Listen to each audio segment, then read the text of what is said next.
అరవింద్ గారు ఇప్పుడు వివరకు ఒక కామెంట్ చేశారు మీరు, మా కాంగ్రెస్ బీజేపీ మధ్యనే ఈసారి పార్లమెంట్ ఎన్నికల్లో పోటీ ఉంటుంది. ఎందుకు బీఆర్ఎస్ పార్టీ నిన్నటి వరకు అధికారంలో ఉంది, వారికి మెజారిటీ ఎంపీ సీట్లు ఉన్నాయి.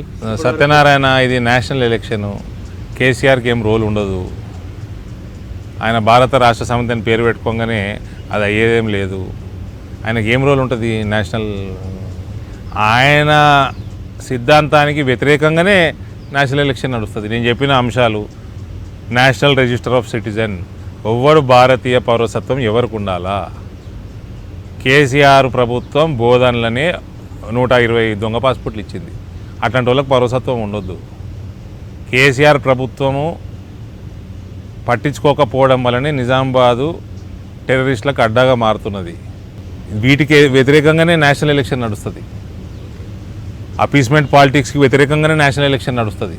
ఒకటేసారి రామ మందిరం మీద జోకులు వేసిన వాళ్ళు రామ మందిరం వస్తున్నది, కోట్లాది హిందువుల కళ నెరవేరుతున్నది అని పోస్టులు పెడుతున్నారు.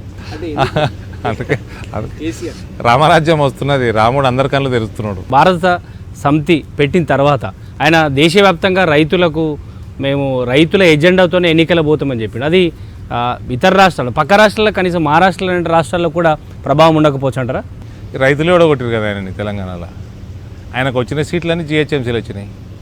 2% తోటి ఓడిపోతున్నారు అన్నారు కదా, మీరు జిహెచ్ఎంసీ పక్కకు పెట్టేసి శాతం తీయండి, రూరల్ అంతా తీయండి, శాతం తీయండి. అప్పుడు కాంగ్రెస్ పార్టీ కూడా కొన్ని జాలలో పెరగలే. ఆదిలాబాదు, నిజామాబాద్ కాంగ్రెస్ బాగా రెస్ట్రిక్ట్ చేసినాం, మేము కూడా రెస్ట్రిక్ట్ చేసినాము.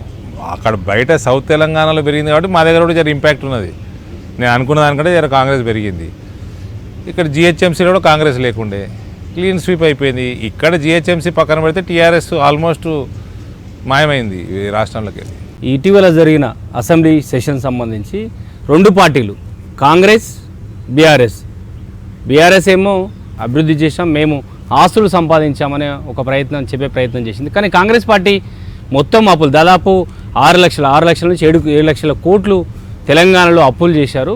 అప్పులు చేసి మీరు రాష్ట్రంపై భారం పెంచారని ఒకరిపై ఒకరు ఆరోపణలు చేసే ప్రయత్నం చేశారు. దాన్ని బీజేపీ ఎట్లా చూస్తుంది?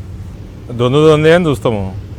వీళ్ళు అప్పులు చేసిండ్రు, వీళ్ళు రాష్ట్ర ఆర్థిక వ్యవస్థని పతనం చేసిండ్రు, వీళ్ళు డెవలప్మెంట్ ఏమీ చేయలేదని ప్రజల నిర్ణయం చేసిండ్రు. జిహెచ్ఎంసీ ప్రాంతంలో కూడా బీజేపీ వైపు చూసిండ్రు. బీజేపీకి ఓటు ఎందుకు వేయలేదన్నది బీజేపీ ఆలోచన చేసుకోవాలి. కాబట్టి టీఆర్ఎస్కి వేసిండ్రు. జిహెచ్ఎంసీ చుట్టుపక్కల కాంగ్రెస్కి తిరస్కరించిండ్రు. ఒకవేళ ఆదిలాబాదు, నిజామాబాద్లో వచ్చినట్టు సీట్లు జిహెచ్ఎంసీ చుట్టూలో వస్తే హంగ్ అసెంబ్లీ ఉంటుండే. కాబట్టి బీజేపీ ఆలోచన చేసుకోవాలి. రెండోది, వీళ్ళు అప్పులు చేసిండ్రు, టీఆర్ఎస్ వాళ్ళు ఆర్థిక వ్యవస్థ పతనం చేసిండ్రు, డెవలప్మెంట్ చేయలేదు. ఏం డెవలప్మెంట్ చేసినట్టు ఒక ఇండస్ట్రీ రాలేదు తెలంగాణలో. సాఫ్ట్వేర్, గిఫ్ట్వేర్లు ఇవన్నీ అది వస్తాయి, అది ఏ గౌతమ్ ఉన్నా హైదరాబాద్కి వస్తాయి, అది పెద్ద సమస్య కాదు. ఏ మేజర్ ఇండస్ట్రీ, ఏమీ మీరు ఇక్కడ ఎంప్లాయ్మెంట్ జనరేట్ చేసిండ్రు? మీరు ఎంత వలసలు ఆపిండ్రు? ఎందరు గల్ఫ్లో ఉన్న వాళ్ళని వాపసు పిలిపించిండ్రు, వాపసు వచ్చేటట్టు చేసిండ్రు? మీరు ఇవన్నీ ఫెయిల్ అయింది కాబట్టి మిమ్మల్ని రిజెక్ట్ చేసిండ్రు. సార్, బీఆర్ఎస్ పార్టీ రిజెక్ట్ అయిపోయిందండి. బీఆర్ఎస్ పార్టీ మళ్ళీ ఎప్పుడు రాదు ప్రభుత్వంలోకి. ఇంకోటి, ఏదో బీఆర్ఎస్ బీజేపీ కలిసి చేస్తే ఎప్పుడు చెయ్యాయి. బీఆర్ఎస్ బీజేపీ కలిసి చేయనేది ప్రభుత్వం. కాంగ్రెస్ పార్టీ నడవకపోని అది తర్వాత సంగతి. బీఆర్ఎస్ తోటి కలిసి రాజకీయాలు చేసే పరిస్థితి లేనే లేదు. స్పష్టంగా మోడీ గారే చెప్పారు నిజామాబాద్ సభలో, కేసీఆర్ లాంటి వాడితోటి మేము ప్రయాణం చేయలేము. ఎవ్వరు కూడా ఊహించదు ఏదో బీఆర్ఎస్ బీజేపీ కలిసి ప్రభుత్వం చెయ్యదు. మాకు బీఆర్ఎస్ శత్రువు. రానున్న కాలం కాంగ్రెస్కి మాకే కాంపిటీషను. ఎందుకు గత అసెంబ్లీ ఎన్నికల ముందు నుంచి కూడా పదే ఇదే అంశం ప్రచారం చేశారు బీఆర్ఎస్ పార్టీ, అంటే కాంగ్రెస్ పార్టీ చేసిన ప్రచారాన్ని ప్రజలు నమ్మారా, లేకపోతే ఎందుకు ఆ ప్రచారం తెర మీదకి వచ్చింది?